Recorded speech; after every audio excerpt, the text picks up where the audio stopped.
Friends, आपका फिर से स्वागत है हमारे चैनल आपके अपने channel you me and English के अंदर, जिसके अंदर हम जॉन डन की एक पोएम पहले ही कर चुके हैं, डेथ बी नॉट प्राउड। आज हम उसकी सेकंड पोएम करेंगे, द सनी राइजिंग।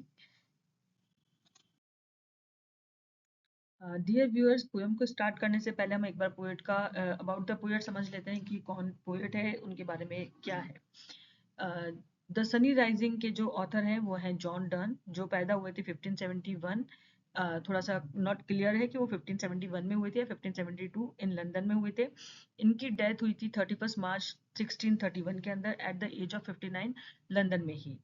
इनका ऑक्यूपेशन था, ये इंग्लिश पोएट थे, स्कॉलर थे, सोल्जर थे और सेक्रेटरी थे।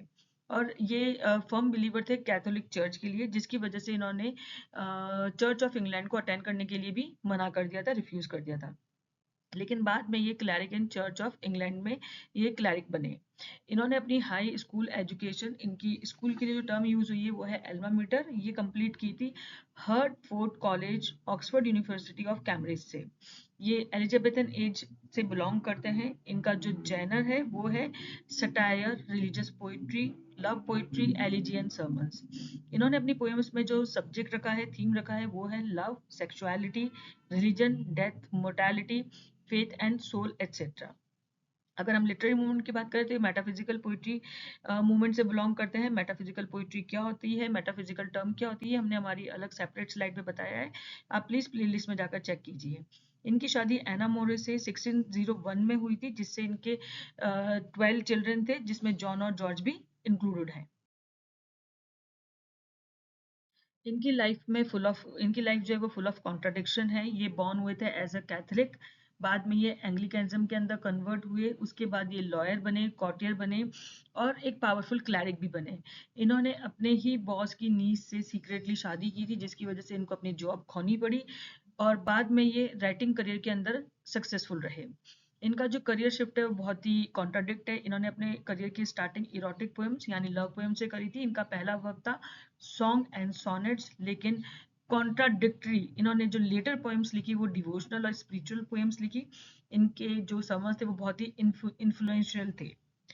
इनकी लिगेसी जो है, इनके सरमन्स फेमस हुए थे, लेकिन इनकी जो पोइट्री है उनको बाद में 20th सेंचुरी के अंदर रिकॉग्नाइजेशन एंड फेम मिला।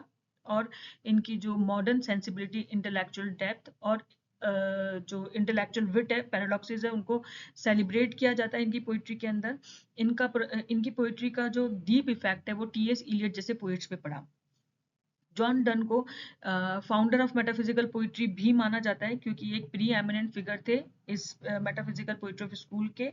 इन्होंने इंटेलेक्चुअल कॉम्प्लेक्सिटी, डीप फीलिंग जैसी कॉम्प्लेक्स स्टाइलिश को यूज किया है। इनकी पोइटिक स्टाइल बिल्कुल भी स्मूथ नहीं थी, एलिजाबेथन स्टाइल की तरह। ये मास्टर ऑफ कंसीट माने जाते हैं। इन्होंने अपनी पोएम्स को एक्सप्लेन करने के लिए सरप्राइजिंग मेटाफर्स और कंसीट्स को यूज किया है, ताकि ये डिफरेंट डिफरेंट आइडियाज को कंपेयर करके बता सकें।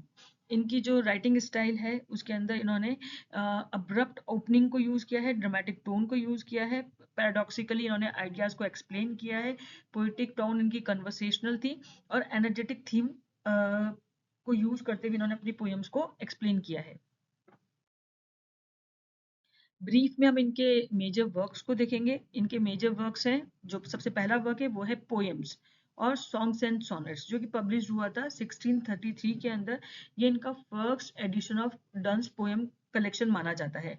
इसके अंदर इन्होंने कुछ पोएम्स लिखी, जिनमें valediction of the forbidding mourning, go and catch a falling star, the canonization, the flea, the good morning and the sunny rising etcetera है। इनका जो सेकंड इंपॉर्टेंट पोएटिक वर्क है वो है होली सोनेट्स, जो कि इन्होंने 1609 और 10 में लिखना स्टार्ट किया था और 1617 तक लिखा था।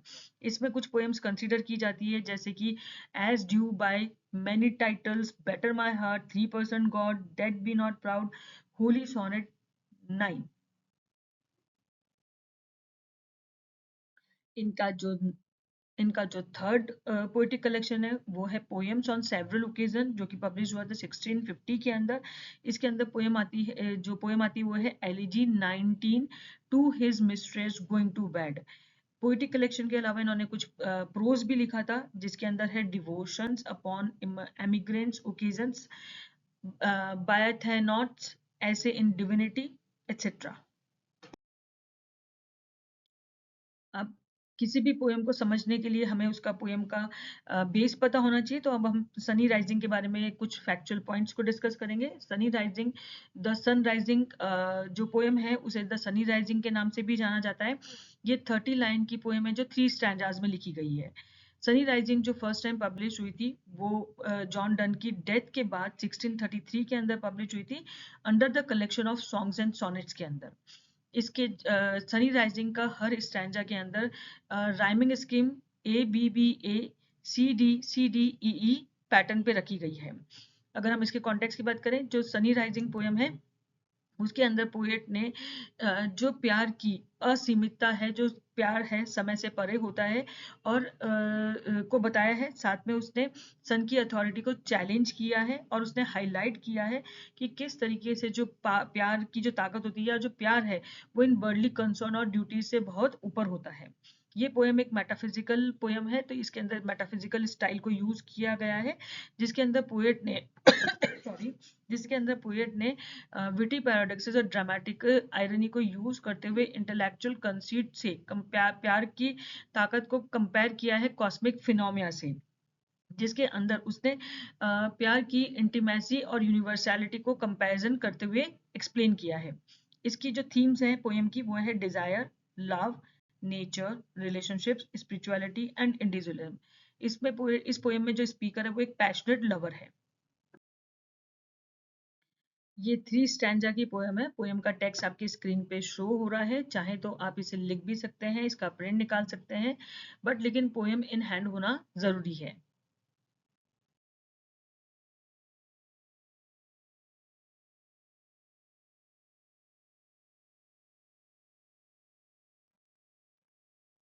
स्क्रीन पे कुछ डिफिकल्ट वर्ड शो हो रहे हैं, आप इन्हें लिख सकते हैं, और इसके अलावा भी अगर कुछ डिफिकल्ट वर्ड्स आपको लगते हैं तो आप अपने रजिस्टर में एक्स्ट्रा उन्हें लिखकर पहले से मीनिंग निकाल के रखें। एक बार मैं शॉर्ट में बता देती हूँ, जैसे unruly, pedantic, child, pretenses, huntsman, reverend, eclipse, mimic, alchemy, जिनके मीनिंग सामने लिखे हुए हैं। इसके अलावा कुछ वर्ड्स आपको डिफिकल्ट लगते हैं तो उन्हें रजिस्टर में लिखें और उनका मीनिंग आप निकाल कर रखें। चलिए अब हम पोएम को लाइन टू लाइन एक्सप्लेन करते हैं और उसको समझने की कोशिश करते हैं। First 4 lines. Busy old fool, unruly sun, why dost thou thus through windows and through curtains call on us, much to thy motions lovers season learn। यहाँ पे जो पोएट है, जो हमारा पैशनेट लवर है, वो सन को एड्रेस करते हुए कह रहा है कि सन जो है वो एक ओल्ड फूल की तरह उनकी लाइफ में इंटरफेयर कर रहा है, ठीक है, जिसको किसी रूल्स और रेगुलेशंस के बारे में पता नहीं होता है। पोएट सन से क्वेश्चन कर रहा है कि why are you shining through the windows and close curtains, कि वो क्लोज कर्टेंस और विंडोज में से भी क्यों अपनी सन रेज या अपनी जो शाइनिंग है वो उनके कमरे में थ्रो कर रहा है। Barging in on me and my girlfriend uninvitedly, और क्यों वो अपनी सनरेज, अपनी लाइट, अपनी जो रोशनी है वो पैशनेट लवर और उसकी गर्लफ्रेंड के ऊपर बिना बुलाए डाल रहा है। Do lovers really have to schedule their life according to your movements in the sky? और जो पैशनेट लवर है वो सन से क्वेश्चन कर रहा है कि क्या जो लवर्स होते हैं उनको अपनी लाइफ, अपना स्केड्यूल उसके यानी सन के मूवमेंट्स के अकॉर्डिंग प्लान करना होगा, उसके अकॉर्डिंग अपनी लाइफ चलानी होगी। Now in next 4 lines are here. Saucy, pedantic wretch, go child, late school boys and sharp apprentice. Go tell, court huntsman, that the king will ride. Go call country aunts to harvest offices. इन 4 लाइनों के अंदर जो poet है वही कह रहा है, again passionate lover सन को एड्रेस करते हुए कह रहा है कि यू आर, आप जो सन है, you are so stubborn, you are so rude, और एक फूलिश ओल्ड मैन की तरह उनके लाइफ में इंटरफेयर कर रहा है, ठीक है। और पोएट ये कह रहा है कि तुम, सन को कह रहा है कि एड्रेस करते हुए कि तुम जाओ उन बॉयज को डांटो जाकर जो स्कूल जाने के लिए लेट हो रहे हैं, या उन लोगों को उन क्राफ्ट्समैन को जाकर डांटो जो कि अपनी हार्वेस्टिंग के लिए, जिन्हें जल्दी उठकर हार्वेस्टिंग के लिए जाना चाहिए और वो ग्रम्बल कर रहे हैं, जा नहीं रहे हैं, उन्हें जाकर किंग की जो हर्ट्समैन पार्टी है उनको जाकर स्कोर करे, रिव्यू करे, क्योंकि किंग जो है वो हंटिंग के लिए रेडी हो गया है और जो किंग की हर्ट्समैन पार्टी है वो अभी तक रेडी नहीं हुई है, ठीक है। या जाकर उन लेबरर्स को मोटिवेट करे जिन्हें जाकर अपने फील्ड में जाके अपनी हार्वेस्टिंग करनी है। Now in next two lines, love all alike, no season knows nor climb, nor hours, days, months, which are the rage of time. यहाँ पे पैशनेट लवर सन को कहता है कि जो प्यार होता है ना ही वो किसी फॉर्म में बंधा हुआ होता है, ना ही वो किसी वेदर में, ना ही किसी एलिमेंट के अंदर। जो प्यार होता है वो किसी सीजन का या किसी क्लाइमेट का या दिन महीने में बंधा हुआ नहीं होता है, वो समय की सीमा से परे होता है। वो पोएट ये भी कहता है कि it also ट्रांसडेंस the effect of hours, days and months, कि डेज, मंथ्स और आवर्स का प्यार पे कोई प्रभाव नहीं पड़ता है, और ना ही प्यार किसी ओल्ड क्लोथ की तरह डिटोरिएट होता है, ये एवरलास्टिंग होता है। Now in the next stanza, thy beams so reverend and strong, why shouldst thou think I could eclipse and cloud them what with a wink, but that I would not lose her sight so long. Now, in these four lines, the poet is saying, poet कहता है, जो poet passionate lover है वो कह रहा है, why do you think that your rays are so reverent? कि सन को ऐसा क्यों लगता है कि उसकी जो रेज है वो बहुत ही पावरफुल है, बहुत ही ब्राइट है, बहुत ही रेवरेंट है। पोएट कह रहा है कि वो उसकी सन की रेज को बंद चाहे तो मिटा सकता है अपनी आंखें बंद करके, ठीक है। लेकिन वह ऐसा नहीं करता है क्योंकि वो अपनी बिलवड को अपनी अपनी आंखें बंद करके अपनी बिलवड को देखना बंद करना नहीं चाहता है। Now, in next six lines, the poet is saying, if her eyes have not blinded thine, look, and tomorrow late tell me, whether both the Indias of spice and mine be where thou left'st them, or lie here with me. Ask for those kings whom thou sawest yesterday, and thou shalt hear all here in one badly. Now, the poet is saying, assuming her eyes are not so bright that they have blinded you. जैसे कि previously हमने पढ़ा था कि poet ने कहा है कि वो अपनी बिलविड को एक पल के लिए भी अपनी आंखों से ओझल नहीं होने देना चाहता है, तो वो अपनी बिलविड की आईज की ब्राइटनेस को बताते हुए कह रहा है सन से कि अगर उसकी बिलविड की आईज की ब्राइटनेस से उसको अभी तक ब्लाइंड नहीं किया है, किसको, सन को ब्लाइंड नहीं किया है, तो go and see and tell me tomorrow evening whether both the East Indies and the West Indies are still where you left them. तो कह रहा है कि जाओ और देख कर आओ, मतलब अगर अभी तक सन जो है वो ब्लाइंड नहीं हुआ है तो सन जाए और देख कर आए और कल शाम उसे बताए कि ईस्ट इंडीज जो कि अपने मसालों के लिए जाना जाता है और वेस्ट इंडीज जो कि अपनी सोने की खानों के लिए जाना जाता है, क्या अभी भी वही है जहां सन उन्हें कल छोड़कर गया था, और if they are right here beside me. और पोएट यहाँ पे श्योरिटी से कहता है कि वो उसे वहां नहीं मिलेंगे, वो कह रहा है कि वो उसके कमरे में उसके बेड पर उसके साथ होंगे जहां पर वो अपनी बिलवड के साथ है। आज to see the kings you saw yesterday, और जो पैशनेट लवर है वो सन से कहता है कि जाए और वो जाकर उन किंग्स को देख कर आए जो उसने कल वर्ल्ड के डिफरेंट डिफरेंट एरियाज में देखे थे, and you will find that they are all lying here on this bed. और वो पोएट कह रहा है कि जो सन है जब वो जाकर देखेगा तो उसको किंग्स भी नहीं मिलेंगे क्योंकि वो किंग्स भी सारे उसके इस रूम में उसके बेड पे उसके साथ होंगे। Now the third stanza has started. अब थर्ड स्टैंजा की लाइंस में पोएट ने कहा है, shill all states and all princes, I nothing else is. Princes do but play us compared to this. All honors mimic, all wealth alchemy. Thou, son, art half as happy as we. In that the worlds contracted thus. जैसा poet ने अभी अपने previous paragraph में बताया, सन को address करते हुए कहा कि उसकी ब्राइटनेस इतनी भी ब्राइट नहीं है जितनी कि उसकी बिलोवेड की आईज की ब्राइटनेस है। और उसने पोएट ने सन से ये भी कहा कि अगर उसकी ब्राइटनेस उसको ब्लाइंड नहीं किया है तो जाकर देख कर आए कि वेस्ट इंडीज और ईस्ट इंडीज जो जहां पर वो कल छोड़कर गया था वही है क्या, जो Kings different different areas of earth पे रहते हैं क्या वो वही हैं क्या। क्योंकि पोएट यहाँ पे ये सब बताकर ये बताना चाहता था कि ये सारी चीजें उसके लिए उसके कमरा जो कि उसकी एक दुनिया है उसी में सिमट गए हैं। नाउ मैं अब इन लाइन उसी रेफरेंस को कंटिन्यू करते हुए पोएट ने कहा है my lover is every country, जो उसकी लवर है वो कंट्री है, मतलब हर वो अपनी बिलविड को ही अपनी दुनिया बता रहा है। And I am every Prince, और वो उस हर एक प्रिंस को खुद को बता रहा है। देयर इज नथिंग एल्स, और इसके अलावा कुछ भी नहीं है। Princess merely pretends to be ours compared to our love all honor is a cheap imitation। यहाँ पे पोएट ये कह रहा है कि जो princess merely pretend to be ours, जो प्रिंसेस हैं कवि के लिए उसकी प्रेमिका दुनिया के सभी राज्यों और साम्राज्यों के बराबर है। यानी जो उसने कहा है कि एवरी कंट्री और एवरी प्रिंस, वो उसने अपने बिलेविड को रेफर किया है। और उसने खुद को सभी राजाओं और राजकुमारों जितना रिच बताया है क्योंकि उसके पास उसकी बिलविड है। और पोएट ये कहता है कि वो एक दूसरे के लिए सब कुछ है, मतलब अब उनके लिए और कोई तीसरी चीज मैटर नहीं करती है, और उनके लिए अब इस दुनिया के अंदर उन दोनों का प्यार ही सबसे ज्यादा इंपॉर्टेंट है। All honour is a cheap imitation. फिर पोएट ये कंपेयर अपने प्यार की ताकत से कंपेयर करके बोलता है कि दुनिया के बाकी सारे ऑनर्स जो हैं वो एक चीप इमिटेशंस बनकर रह गए हैं। All wealth is futile attempt to acquire rich. अब दुनिया की जितनी भी वेल्थ है वो एक बेकार का अटेम्प्ट है रिच बनने के लिए, क्योंकि उसके पास अपनी बिलवड की प्यार की रिचनेस है।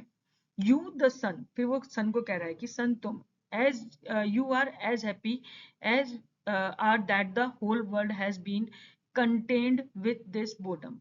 ठीक है, सन को ये कह रहा है कि तुम्हें ऐसा लगता है कि तुम उतने खुश नहीं हो जितना कि वह है, क्योंकि वो अकेला है जिसके पास उसकी बिलविड है। सन तो अभी अकेला है, तो वो अपने अकेलेपन से बल्कि बोर हो रहा है, या उसके बेडरूम में उसके साथ कोई नहीं है तो सन खुश नहीं है। ऐसा पोएट ने सन को एड्रेस करके कहा है।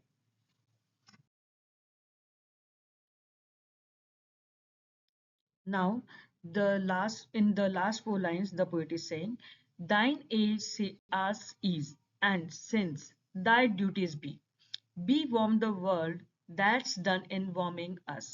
Shine here to us, and thou art everywhere. This bed thy center is, these walls thy spare." अब यहाँ पे पोएट अगेन जो सन है उसको एड्रेस करके कह रहा है, your advancing as demands that you rest. कि अब जैसे तुम्हारी एज बढ़ रही है, एडवांस हो रही है, तो अब तुम्हें रेस्ट की जरूरत है।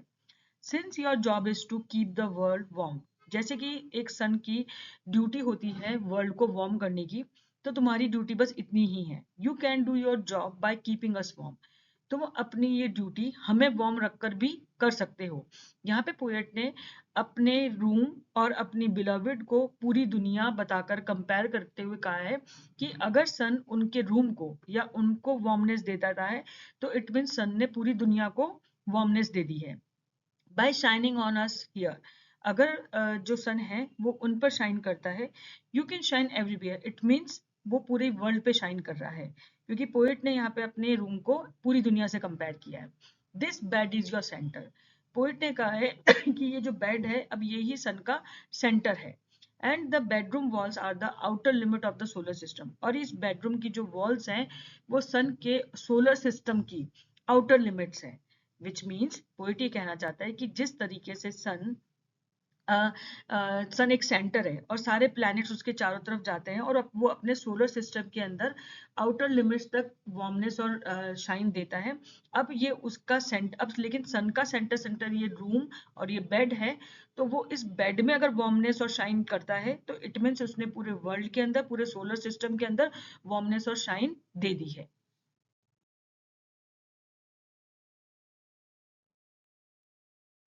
डियर व्यूअर्स, ये था हमारा लाइन टू लाइन एक्सप्लेनेशंस।